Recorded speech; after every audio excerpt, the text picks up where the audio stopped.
Warning: the following content contains language that may be inappropriate for younger viewers. Viewer discretion is strongly advised. Welcome to the Let's Get Heavy podcast, your exclusive backstage pass to the realm of heavy music.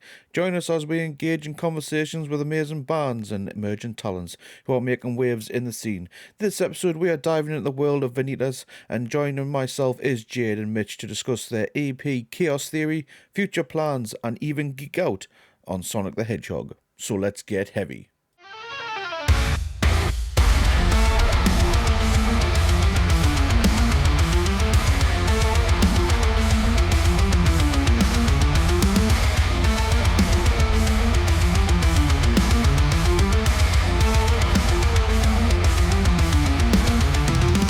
And first of all, I want to welcome you to Get Heavy UK, where we like to highlight bands and try and spread a little bit of positivity throughout the metal verse. So, welcome Jade and Mitch. From am I saying the band name correctly? Is it Vanitas? Yeah, Vanitas. Vanitas. Yeah.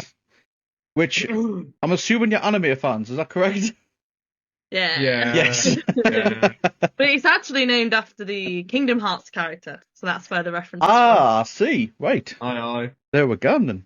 Wrote something that sounded vaguely Kingdom Heartsy and was like, "Oh, nickname. I'm just going to demo this as Vanitas," and then we ended up liking the name so much it became our EP name.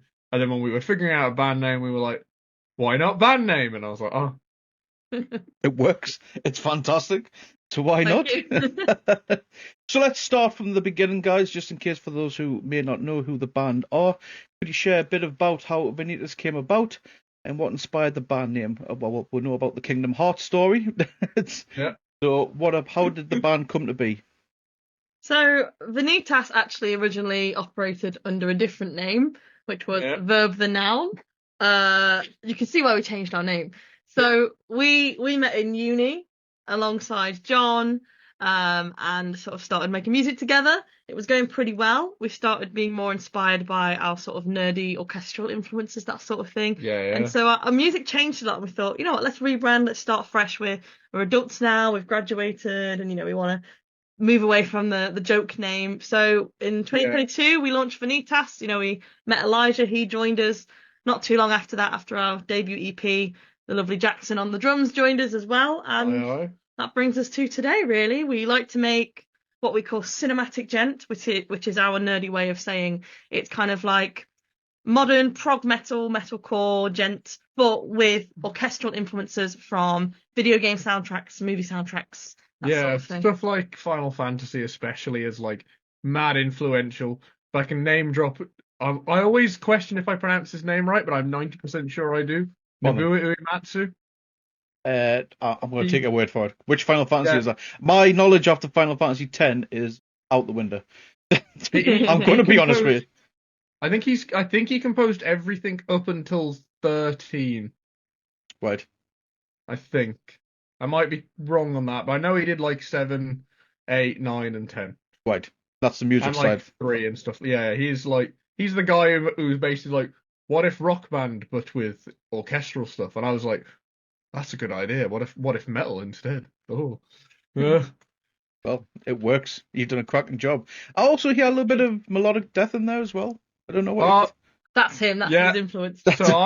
So what essentially I'm the primary songwriter in the band, and I'm always kind of trying to hearken to like so many bands at the same time. It's fun that you say Melodeath because like I listen to a lot of prog metal, but like primarily I end up listening to stuff like In Flames, Scar Symmetry, At the Gates, dabble in the Soilwork by any chance? Well. What Soilwork? Some songs. I don't know how to explain it. Sometimes their production's weirdly soft sounding to me, so I can't get into them as much. Even the earlier stuff compared to what they are now. But like I'm mostly familiar with more of the modern Soilwork stuff. Well, like I really like that whole like like the early Melodeath sound that was all like like Horacle and Colony and stuff from In Flames. Like that's my jam.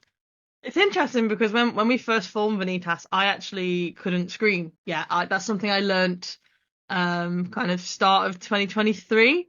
And so once I was able to do that, he was able to lean into his Melodeath influences a lot more, and you can sort of hear that on our latest EP, Chaos Theory, I think. So what kind of what experience was that like for you, learning how to do rough and harsh vocals, Jade? Oh, well, it was very fun. It's a journey I'm still on. I mean, I've always wanted to do it, but you know, unfortunately, as you know, it's a very male-dominated genre. Metal is. It's definitely much, you know, more inclusive now. But when I was a teenager growing up, it was very much, you didn't really see many women in the mainstream doing harsh vocals. So I kind of got this assumption in my head when I was younger that, oh, it's a thing that women don't do. And then, of course, you know, as I got older, I started listening to more bands with women who do harsh vocals and going, hang on a second, this is an option for me. You know, I've always wanted to make this sound. This is awesome. So started looking into it. I'm actually a vocal coach myself in my day job. Oh, So wow. I was very familiar with teaching clean vocals and belting and kind of metal vocals that are a bit gritty, but not necessarily full screams. So I had a good foundation there. And I really love nerding out about vocal anatomy and that sort of thing. So I just kind of went down the rabbit hole, started learning, and yeah, I've mainly picked up the false chord sort of technique for now. Slowly getting to grips with fry screaming as well, and I just love it. It's just I'm a big nerd with vocals, and any excuse to learn more is a fun time for me. So, and it's been great to expand my songwriting with it too. Yeah, I think a fun fact about the screams, it basically came out of necessity a little bit. Partially. On our on our song Ventum, there's a particular moment in after the Ventum's got a weird structure, but if you've heard of Ventum, you kind of know there's like a silly little shreddy riff that's like and basically for ages Jade was trying to write cleans over it, and she was like, well, it wasn't working. Yeah, you were just like, you know what? I'm just gonna try and learn how to scream, and then when it comes to tracking this, I'll just write something on the spot. Yeah, Mitch has this great habit of obviously with being a prog band, we like to kind of throw riffy things out there, and Mitch will throw me the most unhinged riffy sections and expect me to write some catchy clean vocals over it, and that's always a challenge that I like, but I do hate him at first and then I enjoy it. And with Aventum, I just couldn't think of anything clean. I was like, oh, if only I could scream, I could, you know, do something here. So I remember like the original demo is so bad because it's me going, ignorance is killing me, devastation, like just singing, like speaking it really badly. And then it came to the day where we tracked it, and it was like, okay, I've just got to figure this out on the spot. So I sort of made it up for the sake of the studio, not fully knowing what I was doing. And then we had a show a couple of weeks after where we was going to, you know, debut it live, and I was like, okay, I better get my shit together in time for this live show because I'm going to have to do it. And yeah, it's just kind of been progressing since then, really. And then by love or hate, I decided, Jade can scream. I can do more sections that will probably just need screaming over them. Let's go. Yeah. So it was a light bulb for you to go heavier, sort of thing. I would imagine it. So, if you could educate myself, because I can't sing for anything, like Love or No Money, I couldn't sing for anything. How do you train your vocals not to hurt? Because it must hurt when you start doing it. Well, the thing is, as long as you're careful, there's going to be a little bit of strain and tiredness, but that's the same with any sort of vocal technique. But I'd say it's difficult to explain really, because everything you learn to do clean singing is almost the opposite headspace for a lot of harsh vocals. So with clean singing, it's all about be free of tension, be free of tension. Whereas with a lot of harsh vocals, it's purposeful, controlled tension to create the sound. So for example, for false chord screaming, you're actually using an entirely different muscle called the false chords. It sits underneath your true vocal folds, and they're actually anatomically, I believe, used as mucous membranes. So they're big and flappy, which is why you get that big kind of wet, open sound with harsh vocals. So the way I started for me was literally 10 minutes a day, every day, like you're training a muscle in the gym. And I say this to my vocal students: you're an athlete, you're training your muscles in the gym. And with my false chords, what I would do is I would just make an open vowel noise. My key into false chords is if you pretend to be like an annoyed teenager. You get that sound? So I would literally just sit at my computer doing that 5 minutes a day, every day. I wouldn't push it. And then it became stronger. And then I started trying different vowels, and then I started trying small phrases, and then I, started trying to put it into songs, and it was just a really slow, methodical think process. you missed out one thing you practiced that was quite amusing without any Oh, context. we live together, so he I tend to practice in the other room, and he hears everything, warts and all. So Dog barking. yeah. So another key into false chord screaming for me is doing a pretend dog bark. Okay. Yeah, and I credit Interesting. that to there's a guy called David Vanitas from Extreme Vocal Institute. I don't know if you've seen him, but he's an amazing teacher and vocalist, and I followed a lot of his videos when I first started learning. Still follow them today, really. And yeah, so doing I'm not going to do it right now, but a pretend dog bark just really helps open up. I just your remember, like, thoughts. I was in here happily playing games, and people would be like, "Have you got a dog now?" And I was like, "No, that's just Jade practicing vocals." A lot of practicing vocals is just making really weird noises for endless time until it sounds good. Yes, But I'm very I don't realize how weird it sounds anymore because I'm so used to doing it. So, and then other people look at me like, what is she doing? Especially when I warm up before gigs, and when you're playing like a cramped pub venue and you're just warming up in the women's bathroom, and then you've got people walking in for a wee just looking at me like, is she okay? Can I say that as an amazing analogy as well? A disappointing teenager, how to, to practice the vocals. Yeah. Absolutely brilliant. So true at the same time, though. Yeah, exactly.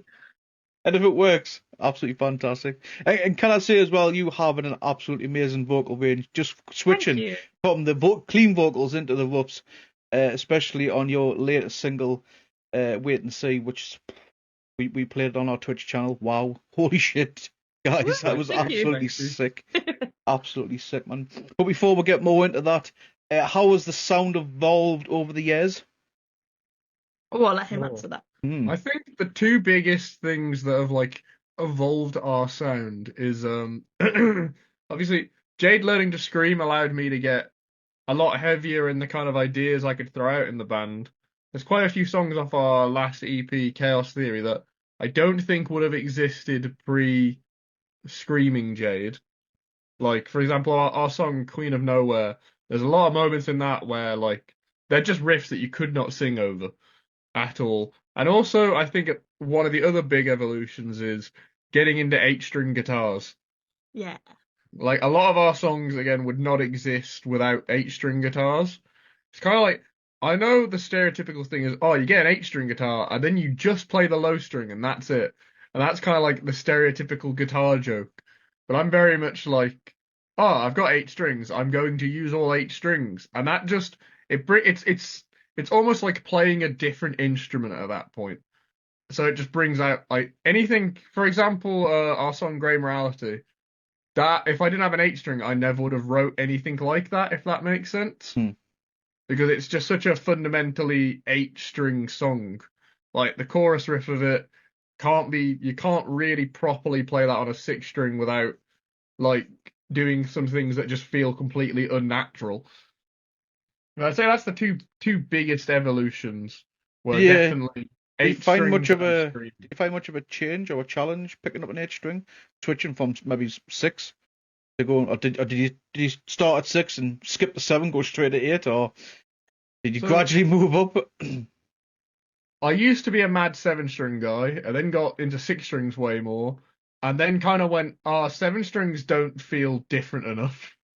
I'm just gonna go to 8, and then fell in love with 8 strings. And it is very much like it is a challenge a little bit because like you can play 6-string stuff on an 8-string, but even if you try and attempt that, it's really strange. Like there's one gig we did, oh my god, one was Skin Crawler. Where was that again? It was Norwich. yeah, Norwich. The B2 in Norwich. Yeah, where like first song. So start off our set with 8-string stuff at the time, go into 6-string stuff after. And I remember on the very first 6-string song, I broke a string and had to just detune my 8-string real quick and like play the entire of all the 6-string stuff on an 8-string, and that broke my brain. But it's like very much like, especially tuning wise. Do you play guitar at all? A little bit of bass and triangle. The best way, because I'm terrible at instruments, I'm not going to lie. That's why I just play the easiest thing. And if you think I'm joking, I do own an actual triangle. Oh, yeah, nice. yeah. I use it on the Twitch stream, of course. I love it. But yeah, go on. Sorry. All of the six string stuff we do is in like drop B. So for anyone who plays guitar, standard guitars in E standard, you drop the bottom string down, you get drop D, really cool tuning, and then drop B is just drop D a little lower. The 8-string tuning we use is essentially standard guitar tuning, E standard, but with two low strings, a lower B and a lower E. The E is the same as like a 4-string bass. It is quite silly when you say it out loud like that. The exact I'm same. sure our guitar nerds will totally understand where you're coming from. Yeah, so it just naturally brings out very different playing because you can't play the same kind of patterns. Even if I was just to treat the 8-string as a 6-string, fundamentally it's just a lot different to play. So that kind of goes into our next question. And any challenges that you've faced since the band's inception, particularly those early days? So many things. Yeah. I think of more early days stuff. Well, just I guess we had, being an entirely kind of DI, like more PA backing track based band. Obviously, being a small band that's very orchestral heavy, we can't afford to drag an orchestra to tiny venues around the UK. I wish. So all of our orchestral stuff is kind of programmed on our backing track. And we program Mitch does. Mitch programs our whole set, so we have transitions, and obviously sometimes that brings technical issues live. We had quite a few in the early days as I was kind of getting used to our live show. We don't really have them at all now. Yeah, Touch wood. We've got a gig It's all next Saturday, so don't want to jinx it. Technical issues are probably some of the biggest problems. Just figuring how to make this band work in a live context. We played our first ever gig without a drummer. That was a terrible idea on reflection. We had this amazing offer to open up for our friends in Dekesis at Asylum 1, like the big asylum in Birmingham, and just the idea to play that stage as our first gig was like, we can't say no. On the day, our ex-drummer had a wardrobe fall on him and was just out of commission. Yeah. We found this out as every other band member was already at the venue. So it was like, okay, well, we can't bail now. So Mitch put all our drum tracks on the backing track, and we just went for it. And don't get me wrong, it was very stressful, but I'm glad we still, followed through with it. It was a fun learning experience. In more recent times, we did our first ever tour, and that came with its own challenges, as we are all a band of like early to mid 20-somethings who all don't drive until recently. I passed my test, yay. Well, hey. So very much was relying on the support and love of our friends and family to get us around the UK, and that included our appearance opening for Burn It Down Festival. I'm wearing Wrecking the Burn It Down shirt today. And our friend, the only way we could fit all the gear in the car was our friend had this like open back truck. And so imagine this, we have all our merch, our suitcases, our like big rack just tied down with a tarp on the motorway for like 4.5 hours, and it was ballooning up like a tent. And we were so worried, thinking all of our stuff's going to just fly onto the motorway, and we was just turning around and just watching it like fly in the wind. To be fair, on the tour point as well, like learning to adapt, like for that 8-string song, the 8-string story I told earlier, learning to adapt when you're on tour, things will just break and go wrong on the fly, and you just gotta figure out how to correct it on the spot and also do it as calmly as possible, because panic is the worst. Yeah, that was. So I imagine now, Jade, you are doing all the designated driving. I hope I'm assuming that correctly. Well, from that here on out, next Saturday will probably be the first gig I drive us to, so I'll report back, see if we get there in one piece. I have every bit of confidence. I'm sure you guys will. And where's that gig taking place at? That's at the Flapper in Birmingham, and it's kind of all-day Christmas metalcore, metal genty gig, and it's going to be fun. So it's our last gig of the year. Oh, nice.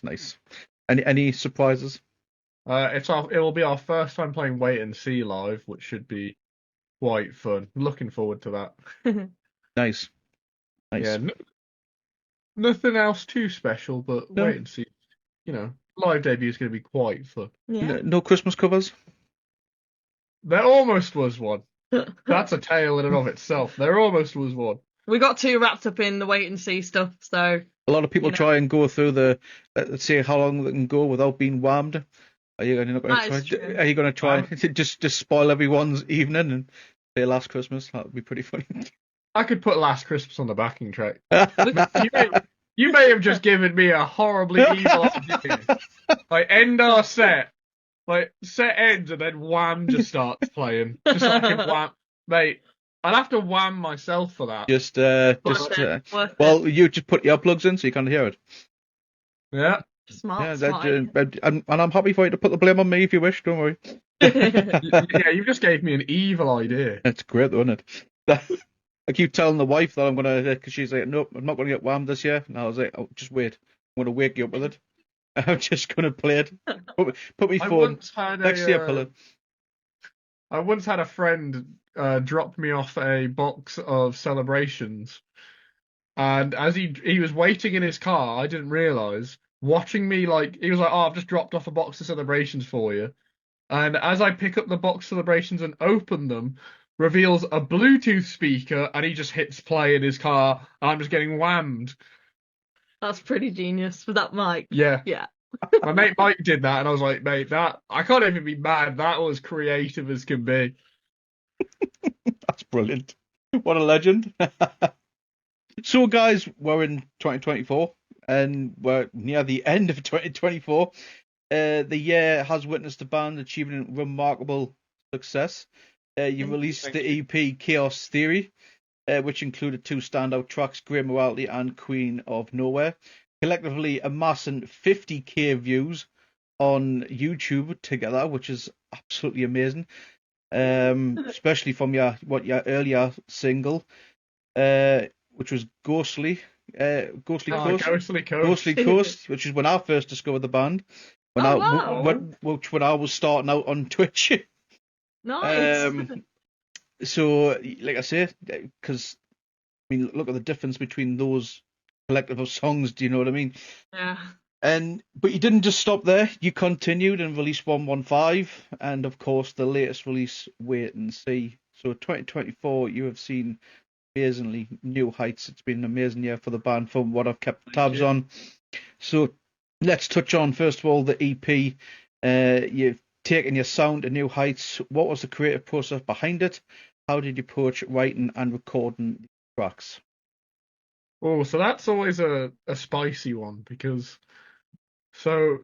previous how to, spicy? Yes, fairly spicy. It was the first time that I have not mainly wrote a song, which was a new experience. Like pre Chaos Theory, so like our single Secret, between Lunanine and Aventum, that was me as a main writer. It was very much kind of like, hey guys, I've got an entire song. What do you think? And they make tweaks, and then I write the vocals. Whereas Chaos Theory was very much, Mitch still took a lead, but it was a lot more collaborative than our previous releases. Like Lies was the first time I properly half wrote a song with our other guitarist Elijah, and EDG was mostly a creation of our bassist John. But outside of that, the writing process, for us, it generally tends to be, I'm sitting here normally at like 2-3 a.m. If I'm honest, just watching YouTube noodling, and then all of a sudden I noodle something that sounds vaguely cool, and I'm like, oh, I'm going to tab that before I forget it. And then I just end up going on like a spree, and I normally end up writing like half a song in a night, and I'm like, this ain't bad. And then I sit on it for like a month, being unable to do anything else with it. I think Grey Morality really kind of set the standard for the new EP. We wrote that around November, December of 2023, and it just kind of was okay. We've got to write around this, and it really set the theme for the EP too. You know, a lot of the EP is kind of angry songs or sad songs, and every song on that EP is basically me being angry at a different thing, essentially. So Grey Morality really started that ball rolling. And we, as a recording process, we actually all record in-house from home, so we don't go to a studio. Partially cost saving, it's really expensive to be an independent band, and the more we can save towards making cool merch or getting out to live shows and, promoting ourselves, then we'll do that. And we have a pretty decent setup here. I record all the vocals in our wardrobe. And Mitch is my recording engineer. So it's many days of me stood over there singing into the corner of the wardrobe with like a duvet on it. And Mitch sat here at the computer. And yeah, this is where it all happens.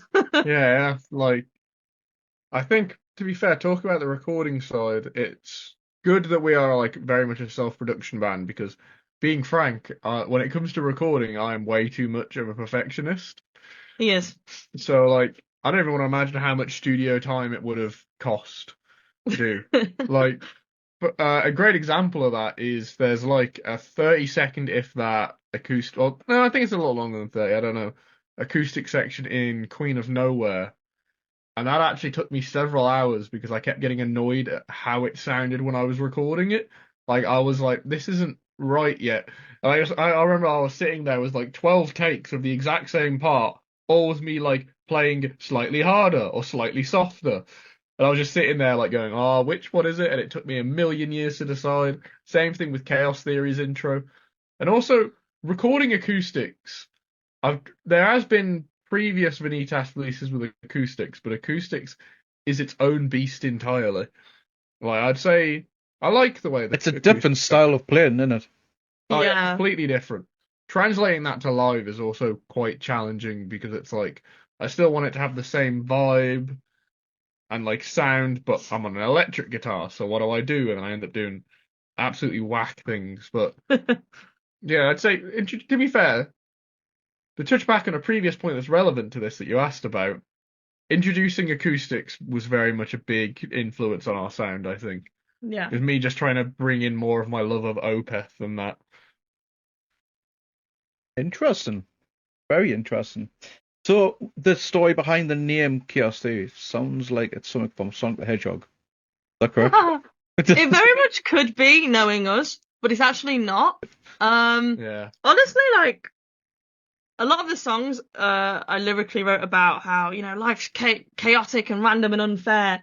And, we need a good proggy sounding name to match that. And I was just doing some Googling and I, came across the idea of Chaos Theory and I thought, oh, that's perfect. It looks really cool. And that was kind of inspiration for the icon for it too. So yeah, it was just kind of originated from me late night Googling, thinking about my lyrics and going, that just feels right. But I mean, it having a kind of nod to Sonic is just bonus points for him, really, to convince him. I mean, for reference, he's blue tacked to a music box right That's now. my fault. I blue tacked him there. But I have like a Sonic literally on my desk. Blurry. He's You've blurry. censored Sonic. I've There you censored go. Sonic. Well, since Sonic's overexposed and everything. Bless his top. I haven't got Sonic, but I've got Knuckles. Does that count? Oh, nice. Yeah. That counts. Cheeky little controller hole. It is, Pulls me Xbox. To be fair, I'm more of a Shadow the Hedgehog fan. Well, he has looked pretty cool. Personally. Let's be honest, yeah, he is pretty cool. I don't know how much you know about Shadow stuff, about like Sonic the Hedgehog Oh, music. the interview is going to be an extra 2 hours. But just to touch on it, because I've had some people find this hilarious. As of today, as of recording, Spotify Rap dropped. Yes. And I got I Am All of Me from Crush 40, basically Shadow the Hedgehog's main theme, as my top listened song of the year. And I'm in 0.05% of listeners. No, I'm song. gonna call him out now. It's his waking up song. That's why. No, I listen to it a lot. Every morning he tells. I'm not gonna say it because it'll activate it, but the beginning with an A home device. You know what I'm talking about. Yeah. He goes, play I Am All of Me by Crush 40. And then he waits, and then when the guitar drops, he gets out of bed enthusiastically. And he does that every day. Honestly, one of the best ways is like if you procrastinate and get out of bed in the morning, find a song with like a cool drop and just be like, all right, I'm going to jump up during the drop. And for some reason, you'll get out of bed every time, guaranteed. Yeah. Mine used to be the original Superman theme, I'm not going to lie. Nice. You gotta have one of those songs. I think everyone does it. I'm not going to lie. And it was fantastic when I used to be at the gym. Oh, yeah. When you always just need that additional rep. Superman theme song was the one to go for. Oh, back when I was a little bit of a gym lad, it was Meshuggah for me. I was an absolute Meshuggah lad. I'm not saying anything. I'm not the biggest fan of Meshuggah. I'm not going to lie. This is where the YouTube haters come after us now. Because I'm not after the UP spots. To be I'm fair, I'm still I waiting to got see a cover band though of My Sugar, and someone called There it is. My Sweetener. No, it's called Milk and Two Sugars, but sugar's spelt like the sugar. yeah, they're sick. They're sick. We almost did a gig with them, but I forgot why it got cancelled. But it got cancelled. Yeah. Was gonna I think open, it I was think. Devil's Dog, was it? Yeah, the venue was gonna play at closed down, which is really sad. But Yeah. yeah, Yeah. Yeah. maybe one Do My Sweetener, like a lighter version. day. For the giggles. So, any lyrical themes that you've just exploring on Chaos Theory? Oh, so many. So as I mentioned, they're all me being angry at different things. So to summarize, grey morality is me being angry at the idea of, you know, what we're taught of being moral, and this idea of, you know, if you just be a good person and be nice, nice things will happen to you. And the lyrics kind of explore, okay, well, if that's true, then how come all these lovely people in my life have all these horrible things happen to them, and that's not fair. And this idea of like kind of religion as well, saying like, oh, just be good and it will all work out. Saying, well, that's not been the case in my life, so what's going on? And just sort of being angry at that whole idea of meritocracy. That's grey morality. Lies is my feminist rage anthem. You know, singing about the idea of weaponized incompetence. You know, men just pretending they don't know how to do things to make women do all the labor, and that being just a common theme in a lot of people I know and stuff. EDG, I'm angry at capitalism. That's that one. And just, you know, you do the 9 to 5 grind every day until you're 60, then you die, and how horrible that is, and that can't be the way. But then EDG is a bit more hopeful, because then the chorus is like, hold on, there's more to life than this. And it's the story behind what inspired me to write the lyrics is actually really, really dull compared to how kind of epic I wrote the lyrics to be. And this is a theme where something quite mundane will happen in my life, but lyrically I'll twist it to be this big dramatic story. So EDG, I had like a really rough day. Can't remember why, but just a really rough day at work. I was feeling really burnt out, really stressed. And I was like, oh, is this all I do now? I just work. And I went to B&M, and I just walked How around every B&M. great story starts. And I looked at all the bargains, and I just didn't think about work, and just I was present in that moment, which I hadn't been present in a moment for very long. And I just, you know, I had a nice chat with Mitch's mum on the way back, and I just thought, there's more to life than just, you know, if I just focus on the present and look around you. And then in the lyrics in the chorus is like, don't you see the beauty in the breeze, life in all simplicity? It's like, think about the little things, and sometimes you can just look out the window and it's a nice sunny day, and that can make you happy. And I guess that's kind of how it all turned out when I wrote I it. guess talking about EDG as well, like there's a lot of like turning mundane stuff into cool stuff in this band. So like I like my joke song names, but I like them to be sneaky. So Ghostly Coast, for example, is because we thought the song was quite inspired by a band called Haunted Shores. Ghostly Coast, and then we can't think of, we tend to write stupid demo names and then can't think of actual names, and then they stay. So Ghostly Coast just stayed. Yeah. EDG was similar. So EDG to my ears, I always thought when I first heard like the riffs that John showed me, I was like, these feel very inspired by like the band Strapping Young Lad. Mm-hmm. And I was like, when I hashed out a full version of the song, I was like, I need a demo name that's Strapping Young Lad, but not. How about an elderly dashing gentleman? And then it was like, we can't decide on a proper name for it at all. And we were like, what if we just took elderly dashing gentleman and abbreviated it? Well, we started calling it EDG just because elderly dashing gentleman was too long to say. And fun fact, I actually have a small lisp. So for me with my lisp, it's even worse. Yeah, a singer with a lisp, what bad luck, you know? So then we started calling it EDG, and then the music video is obviously quite aggressive. It's just, smashing stuff up, and I thought EDG just kind of fits that vibe. So even though it means nothing, syllabally, it sounds cool, so it just kind of stuck, really. Yeah. And then Chaos Theory is a little bit different lyrically, because that's not really angry, it's more just sad. It's kind of like a song about when I was in a bit of a bad mental health place. And then Queen of Nowhere is just kind of, I guess, being angry at past family drama. and feeling like I don't belong anywhere. You know, I had a unfortunate, I don't mind saying this, I've said this in other interviews. I had an unfortunate stint when I was a teenager where I was actually homeless for a year. So that's what Queen of Nowhere is about, you know, Queen of Nowhere, moving around and know where I belong and just sort of trying to fit into all these different places I lived. I'll put it this way, I'm in a much better place now, and it does provide really good inspiration for lyrics, so at least there's that. Appreciate you sharing, because it can't be easy to tell people, especially people like myself, first time we engage with each other. Do you know what I mean?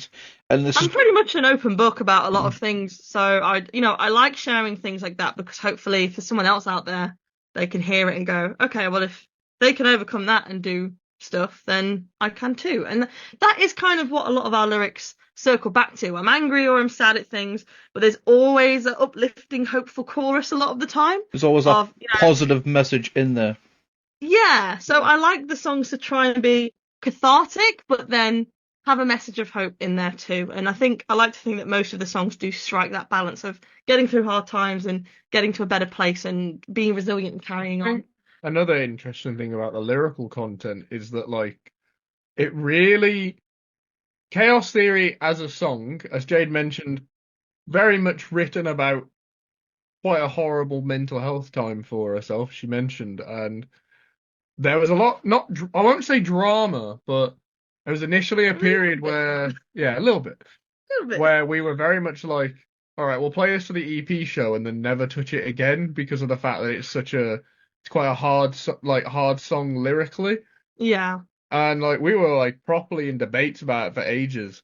And then when it came to our EP launch, we had such fun playing the song that we were like, we can kind of separate this a little bit and kind of, well, not separate it, but it took on a new meaning. And that's another thing I really like about being a lyricist is, so it's no secret that me and Mitch are together, and we do a lot of this stuff as a power couple in this band. Yeah. Stereotype. Oh, the singer and the guitarist are dating. Yeah, I know, stereotype, but your Spirit Box can do it. Our defense is we were with them. Doesn't With Them Temptation do it as well? Yeah, there's lots of people that do it. But, I'm sure Arch Enemy as well. Well, their former singer Angela, she moved to management for the band, but still, my goodness. What I always find interesting though is people just assume, that was the case, but we was a band before we was a couple, whereas a lot of the time it's the other way around, right? But we were a band first, and then the couple part came afterwards. But back to Chaos Theory. So obviously, Mitch being my partner, when I sort of first showed him the lyrics, like I wrote the lyrics, he was like, he kind of was upset, understandably. He was like, we'll play this live and then never again. And I was like, okay. And then, like I said, we had so much fun when we actually did play it live that I was able to detach from the original meaning of the lyrics, and it just kind of became a sharing a moment with people. And that continued throughout the tour. We went from saying we're playing it once and never again to playing it pretty much every single night of our tour. And now it's a song I love playing live. And it's actually nice because I sing those lyrics and think, I don't feel this way anymore.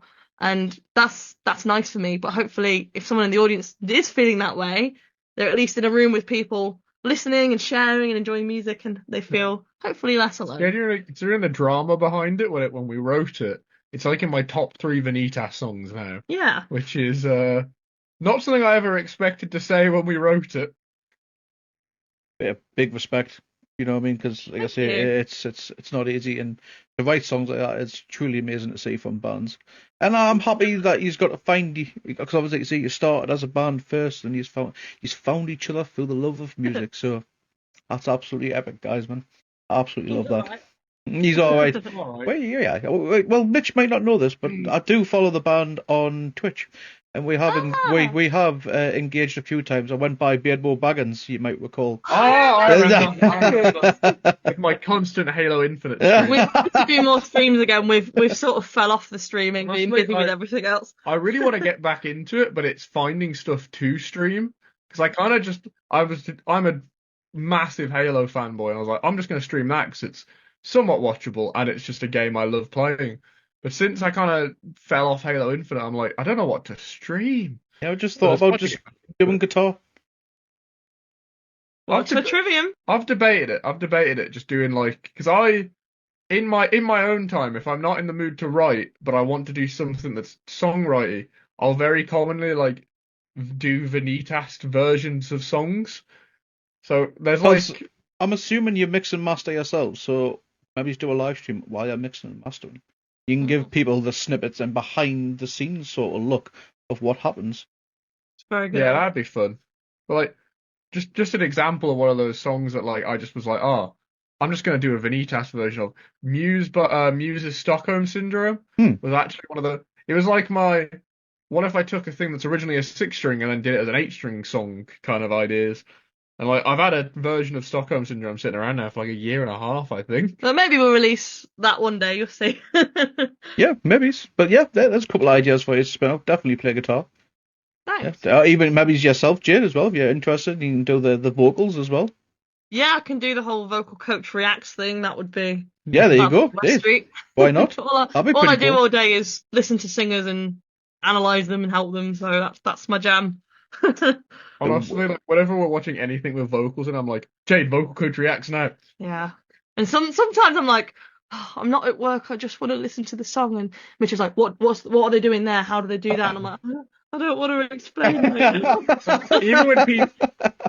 Even when people make like weird noises in TV shows, I'm like, Jade, how did they do that?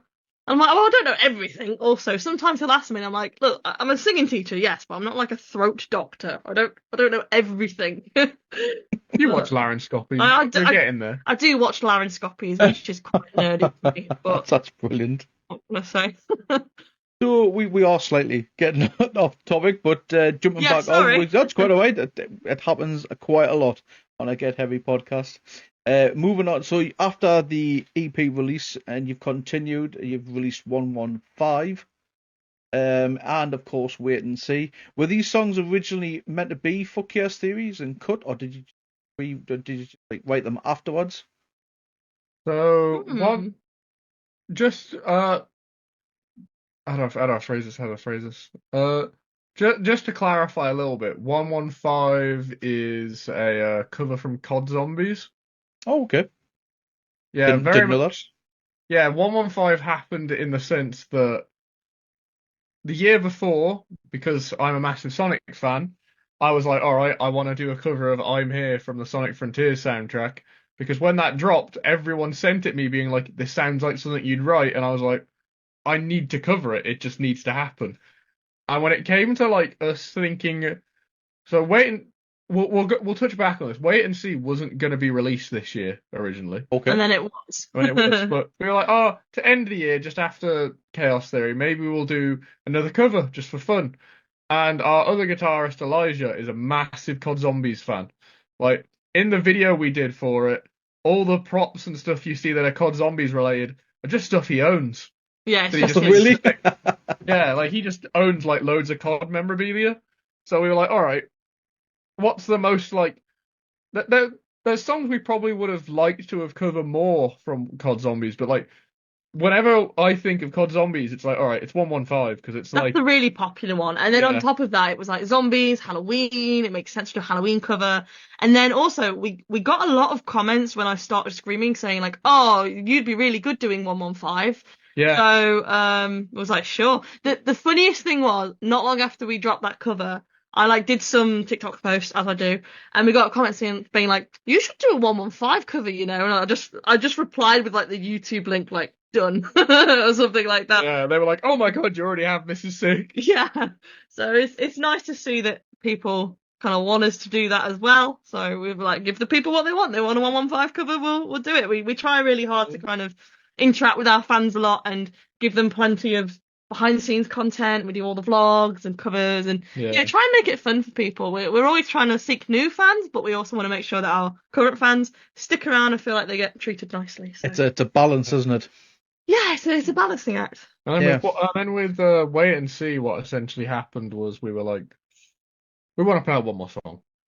Yeah, well, I'm going to backtrack that a little bit. So we are managed by the wonderful Darknorth management. And, you know, we was debating how to end the year. You know, we're super tired after Chaos Theory, so happy. And then we had the tour and we was like, oh, yeah, we can just do a cover and then call it there for this year. That'll be enough. And then our manager was like, nope, I was like, oh, and was like, you need to do another single. I'm like, yeah, but we've just done a tour, we've just done an EP, why another single? And he was like, think about it this way, built all this momentum up, and if are you just gonna leave it now for a few months? And we're like, you're right. And then he kind of was like, December's Christmas month for the music industry, so if you're gonna release a song, it's got to be November. So then he was like, shit, you're right, okay. And yeah, Wait and See came together quite quickly after that, but I'm very proud of how it turned out. It's very rare for us, because I think I mentioned earlier, I tend to I'll write like a quarter or half of a song and then sit on it for like a month. Yeah, this was fast. Wait and See was like turned around in a month, which is unheard of for us. Put it this way, we filmed the music video less than a month before the song actually dropped. So like we filmed the music video mid-October, and it was out by November. So yeah, quick turnaround, but I don't think we definitely didn't need to cut any corners still. We got it all done how we wanted it to be done and in time. It was a lot of work and stress, but it worked out. And now we're having a little breather and preparing for 2025. To be fair, it's an absolute beast of a track, guys.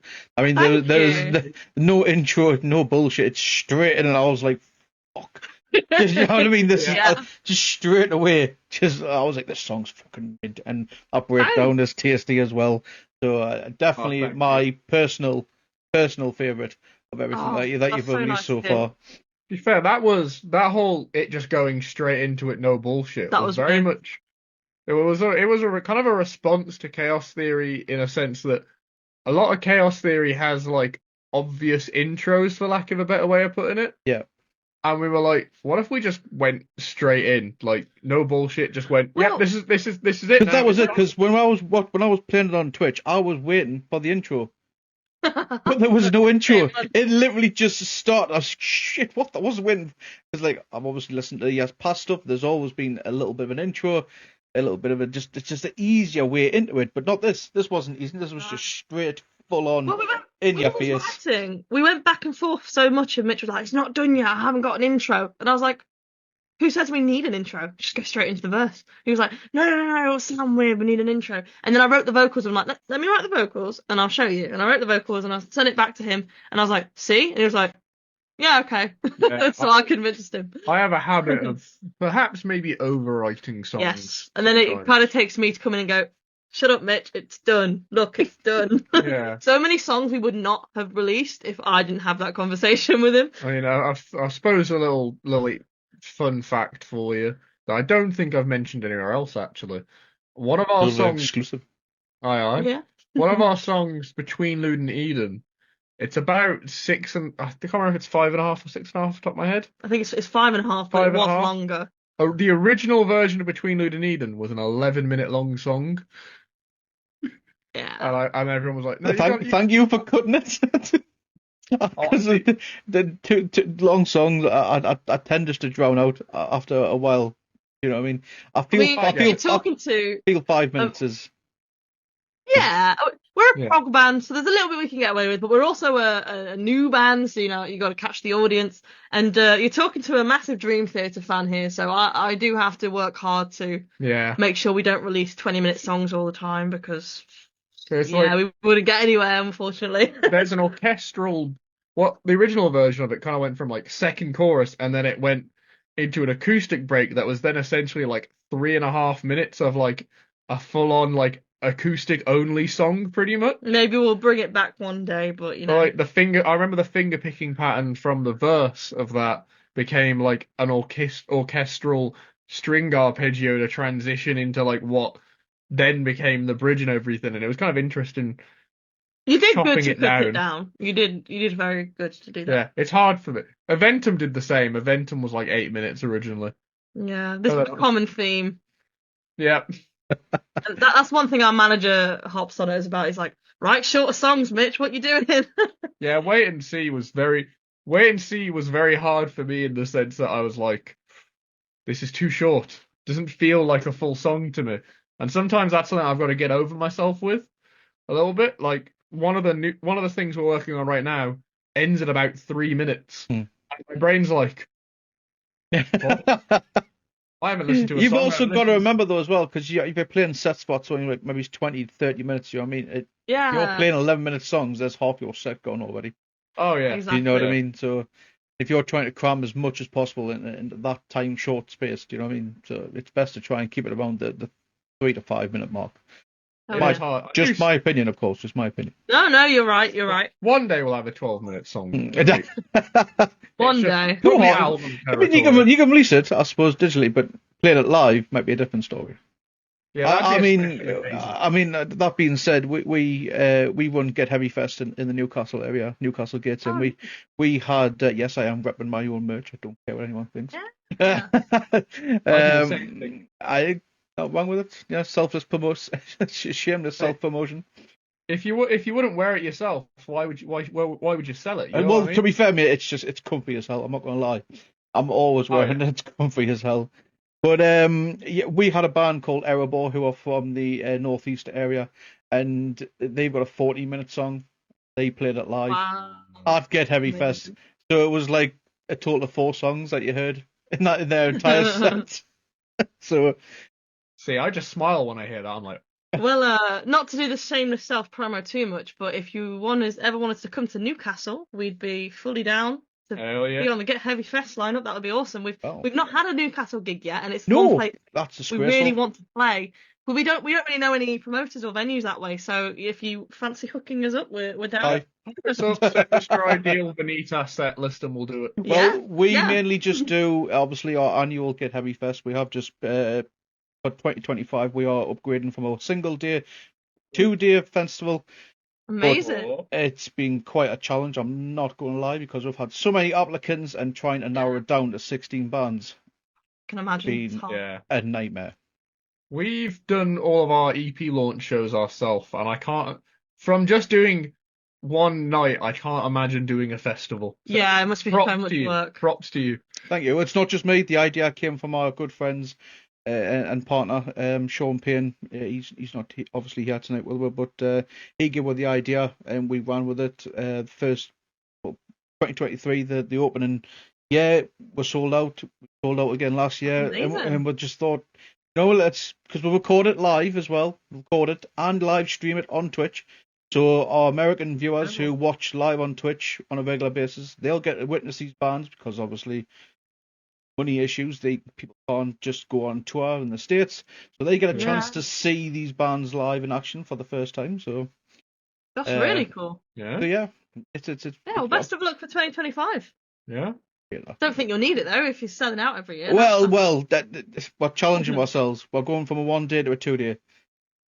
So like I say, when you're changing things might not always go to seams. We're working with us and stuff. That's all I can say.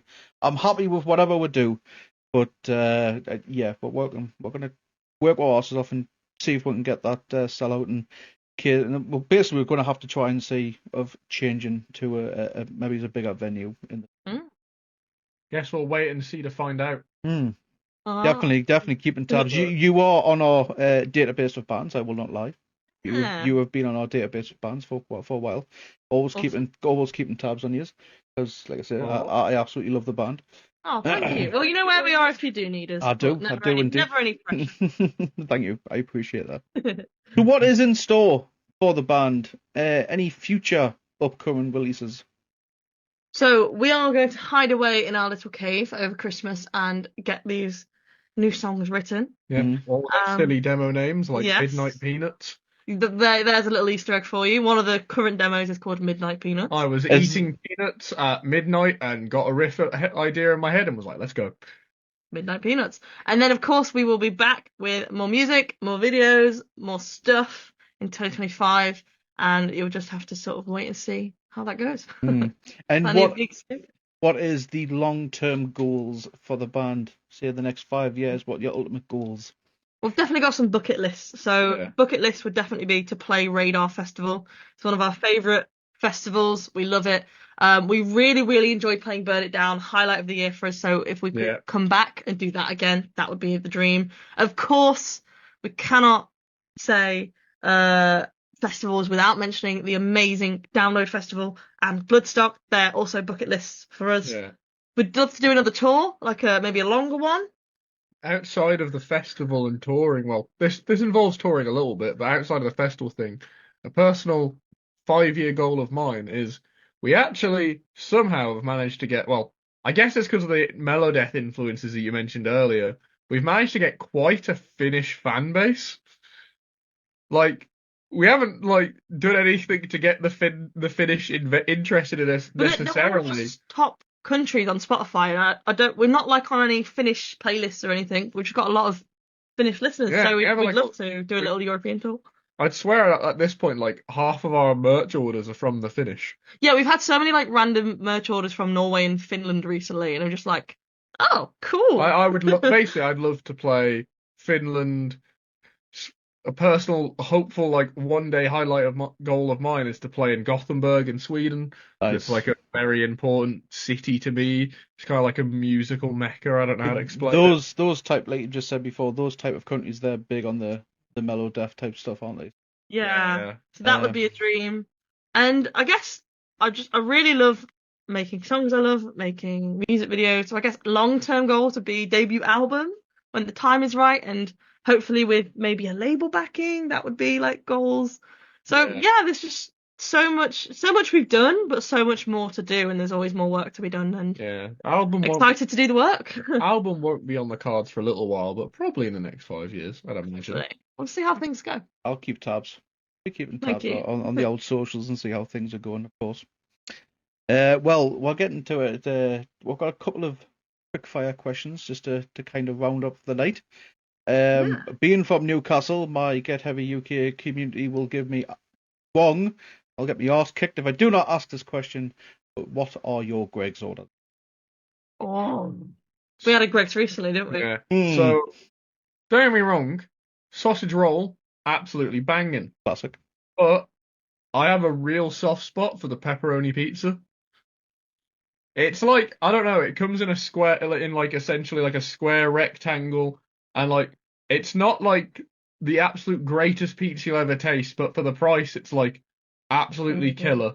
I don't know how to, like, it just scratches a very particular pizza itch that like nothing else scratches for me. It's like sweet as well. It's like a little bit sweet. Yeah. I am pretty fond of getting I'm originally from Nottingham and Derby, so what I would call a bacon cob.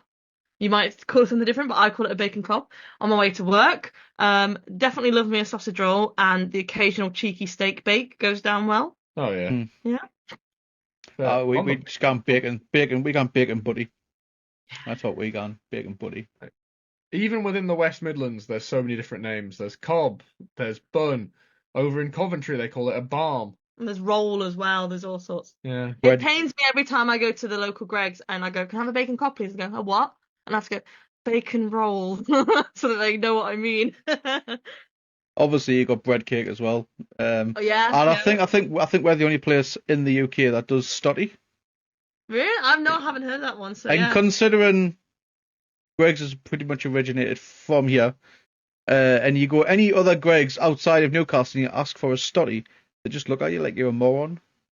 I say, "Come on, this is from Newcastle. You've got to have stotty." And they just look at us like we're a moron. But never mind. Life's full of disappointments, I suppose. Anyway, if you could create, well, I feel like I've got some epic. I'm not gonna lie. I'm pretty proud of myself with these next few questions. Right, so, if you could create a metal band in a D&D campaign, what would you call it, and what would their signature spell be? That's so hard to think about, but such a good question. So it's a metal band within a D&D campaign. That's correct. Okay. As in we're making up the characters, or like we're pulling characters that anything, whatever. If you can create a metal band, any band, it could be your own band if you want. And what would the signature spell be? I can decide a signature spell, but a band's hard. What's your signature spell? Like probably some like souped up version of Eldritch Blast. Nice. Like some just a band of warlocks. No, I feel like you'd obviously had to have bards in there too. Oh yeah. Okay, I'm gonna be biased here and go. No, we have to say us. There's literally D&D versions of us. Remember? Yeah, so we actually that's a good point. When we released Between the Needed, we had a wonderful guy called Jordan. He did D&D artwork of us, and Nice. said what we'd be, and it was really cool. Yeah, like John was a goblin tank driver. Which is accurate for John, to be fair, because he never shuts up about tanks. God knows if he'd get a tank in D&D, but I feel like I have to give an honourable mention to our good friends in Warlock AD, because they are literally a D&D metal band. Literally. Nice. So if you haven't heard of them, definitely check them out. I've heard of them, not like listening to any of their music, but if they're D&D fans, I think I'm going to have to. I featured on their recent album on I was the heavy metal battle wench. Oh. The songs there. Good as One We Stand. So you would that's love a them good song. live. They literally decide their set by dice roll. It's great. Yeah, Oh, really? Yeah, literally every single song they roll a dice and wherever it lands on is what they play. They're who we went on for our debut tour. So they was touring their album release. It was around the same time we released Chaos Theories, and we're good friends. So it was like, should we go on tour together? Yeah. So I'd say the D&D versions of us with some sort of souped up Eldritch Blast. I'll go for that. A signature spell. I know it's a cantrip, but it's a spell now. And if you could embark on a quest to find the ultimate metal riff, what mythical creature would guard it, and what trials would you have to overcome? Some kind of dragon, definitely. Oh, no, Doulahan. No, what was a Doulahan? I don't know this. This is new to me. It's just definitely new. This is new to me as well. You have to explain. All right, a Doulahan is an Irish folklore creature, which is a headless horseman.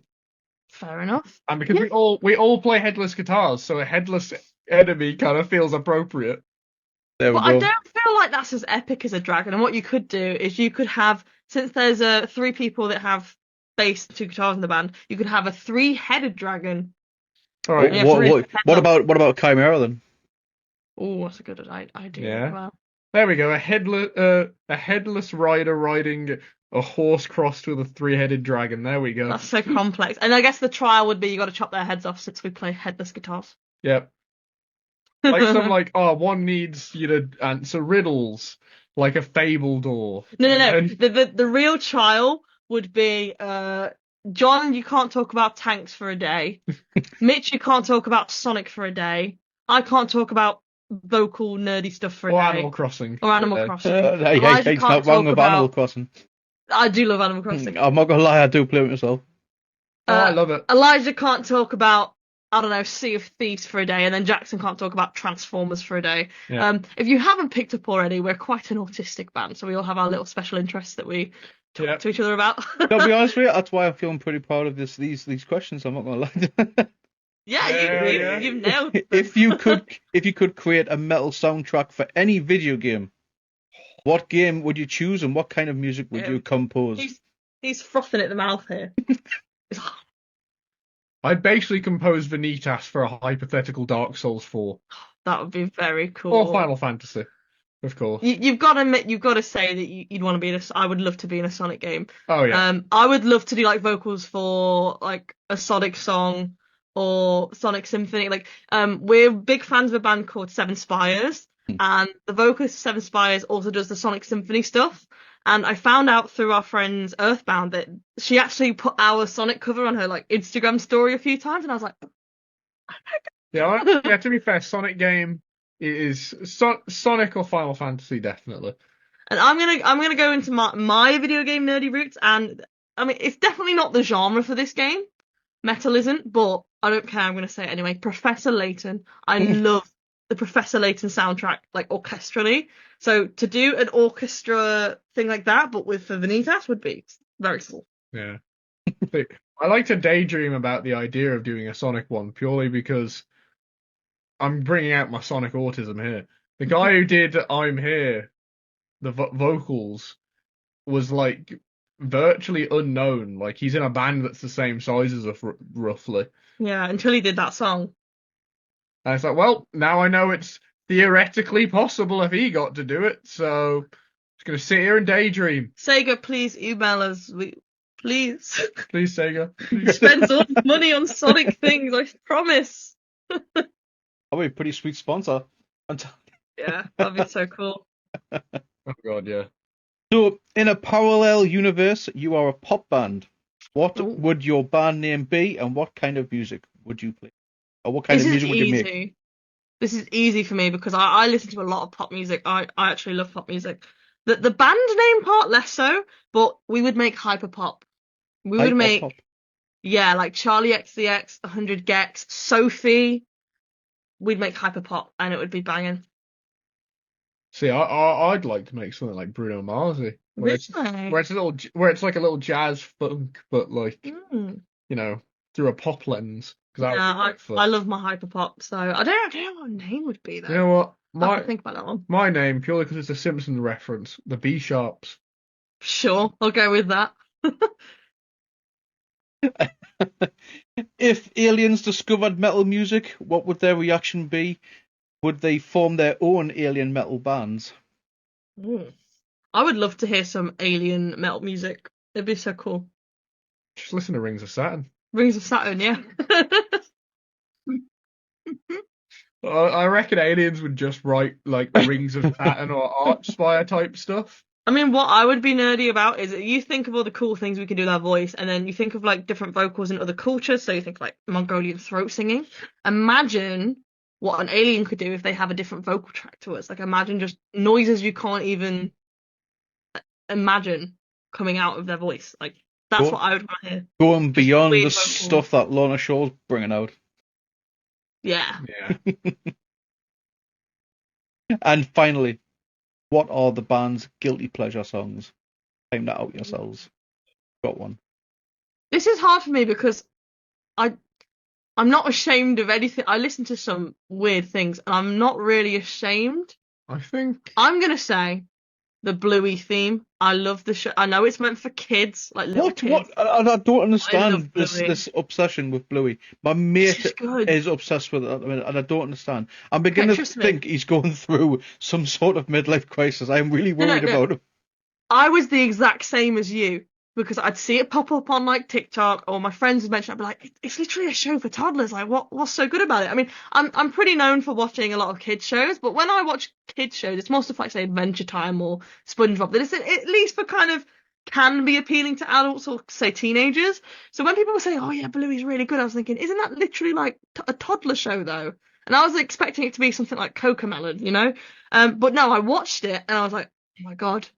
Everybody's right. It's so good. So just trust me. It's so good. It's so dark. You know, if you haven't got much time and you just want like a nice wholesome hit of dopamine, it's like 5-10 minute episodes. It's great. I love it. I made sure there's like literally a little clip, and it's literally I was like, obviously the Australian that does it. Yeah. Talking about Stump. he's like, nah, Stump. And I was like, what the fuck is this? I feel like I would need to be baked to watch this. No, it's such a good show. I don't watch Bluey, but I have respect for whoever came up with the intro because the intro song is like very hooky and also really musically nerdy. It's in a if you weird time analyze it. signature. Like it keeps changing time signatures just to do like little call out thing, and I'm like, that's just kind of neat. It's a cool use of like changing time sigs. I'm not gonna lie. There have been many occasions where I've been sat in bed watching Bluey, and I'm like trying to count the intro, like trying to see what time signature it is. There's like a 20-minute musical analysis of the intro by a guy called Adam Neely on YouTube, and I love it so much. Yeah, I watched it. I guess I wouldn't call it guilty pleasure for me, but the closest thing I guess is that like, see, I do primarily listen to metal. I listen to like some pop, old funk, old jazz, and everything as well. But I think purely because people wouldn't expect it, I guess, is I'm a big fan of a like drum and bass. I guess you could call it drum and bass genre called breakcore. Breakcore girl. Yeah. I was going to say that. There's an artist on Spotify called Breakcore Girl, and I don't know if it's one person or multiple people uploading under the same name, but it's like loads of like just breakcore. Essentially, it's just drum and bass, but super fast, like inhumane, literally impossible drums. Like to the point where the drums sound like white noise sometimes with how fast and ridiculous they are. But it's like remixes of like loads of songs that you know that you definitely know like from like just the pop music zeitgeist. I've thought of another guilty pleasure. I went through I don't know if you've heard of Vaporwave. I have not. Vaporwave. On YouTube, but I'll admit because I'm more like 90s cheese. Oh, 90s cheese is good. Yeah, I mean, because Backstreet Boys. Backstreet Boys. We did I'd actually. take that. Backstreet Boys and take that. Back in the Verb the Noun days, we did do a Backstreet's Back cover. Everybody. Why did I forget the name then? But yeah, Vaporwave, there's like a weird subgenre on the internet. I like to go on weird YouTube rabbit holes, and there's a subgenre called Simpson Wave, which is just like sampled Simpson clips, but in a Vaporwave style. And I went through a weird phase of listening to that, so I guess that would be my guilty pleasure. Yeah, you know, I'm going to change my guilty pleasure to 90s boy bands. Nice. Because the songwriting is always incredible. See, that's not guilty to me. I'm just like, yeah. And I'll also blame the eBay song for that, if anyone knows. That's an old internet reference. I don't know that one. No, not with me, that one. I'm talking like 2009 YouTube. Someone just did a cover of Backstreet Boys where they changed the entire lyrics to be about buying things on eBay. I'm before like YouTube. I was like, I'm talking like Newgrounds and stuff like that. If anyone, that's going way back. Oh, yeah. Newgrounds back in the day. Newgrounds, playing like all the games on Newgrounds, like Last Stand. I'm saying this purely to see if I kick off a memory in your head here. With like the Last Stand series and stuff. But I don't think I remember the last. Do you remember Crab Battle and stuff like that on the Metal Gear? Oh, Crab Battle. Mutant Lab Rat, I think was the name. If you know that. No, I'm not for that one. I was like, zombie games. Yes, zombie games are weird games where you grow creatures. I just played stuff like Papa's Pizzeria. Yeah. Gonna be honest. Classic. But yeah. Our guilty pleasure is S Club 7, Reach for the Stars. Tune. Yeah, No need to be guilty. we've been on Twitch for 3 years, and for 3 years we've ended every stream with that song. Yes, I love the commitment. every song. Get Heavy Fest, we had a deathcore version. So Cast and Tefar, our headline band, did a deathcore version, and then at our festival this year, Killinova did a thrash version. So every year you've got to do. So if we was to play, we'd do a prog version. There we go. You see, there we go. F Club 7 with ridiculous orchestra. You can hold us to that if you want. Ideas, but now, like, I'm not gonna lie, ideas are circling. I have to go and speak with Sean Payne after this. Joe, we're going to speak to this band. I think they would do a fantastic live version of S Club 7, Reach for the Stars. We would give it our absolute best shot. I can already kind of imagine how ridiculous I could make. He'll go off and do a demo now. Mate, do it.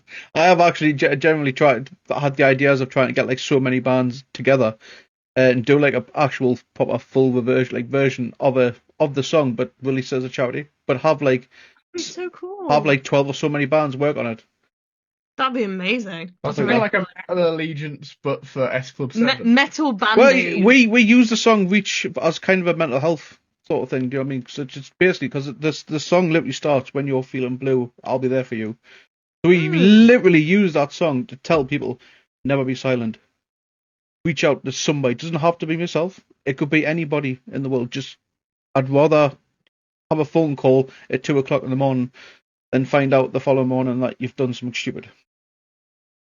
That's a very strong. You know what? Words on recording. If you can figure out enough bands, add us into it, and I'll happily mix and master something like that because that'd be fun. Maybe we'll have to start. We'll have to rekindle this conversation in early 2025, guys. I think. Yeah. Because that sounds like a very fun project to be. It does, doesn't it? Yeah, absolutely. I think I've got a few people that would be interested in doing it. So, and trading songs backwards and forwards online, easy these days, isn't it? So, I'd be absolutely sick. I think we should do it.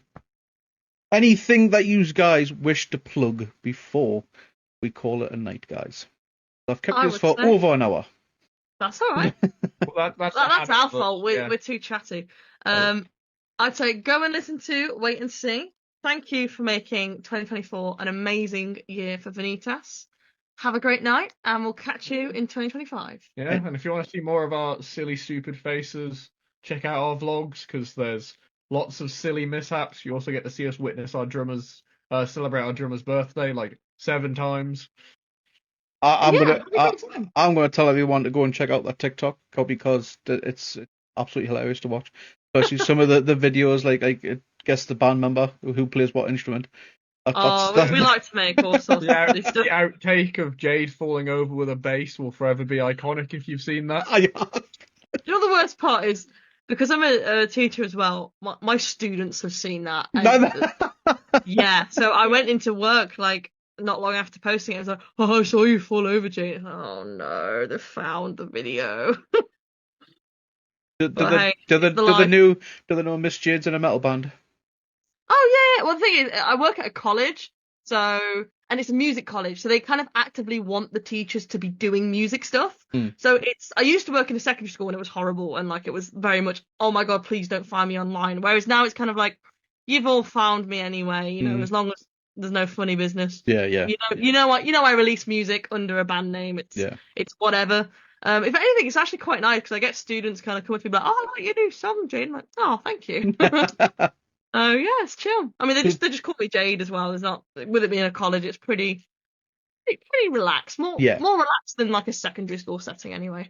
But yeah. Love it. That's pretty sweet. It's a cool job. Plug your music to the students. Well, I kind of just naturally have. I don't do it on purpose, but they kind of find it anyway, and I'm like, well, more streams for me. I'm not complaining. Well, just in case they're watching this back, shout out to Jade's students. Behave yourselves. Shout out to you. There's at least probably behave yourselves for Miss Jade. Turn up to your lessons on time. Yes. I mean, submit your assignments. And she hasn't told you that you've got an assignment due next week. Yeah, they probably do. So whenever this comes out. That's brilliant. And where can anyone find the band if they want to contact yourselves for any potential gigs? So you can find us on everything at Vanitas Band, and if you are a music industry person wanting to work with us, email us at management@vanitasband.com. There we go. All links will be in the description of this video, of course. And I will leave you with our creed, which is the rules of the pit, or the rules for life. When someone falls, we pick them up.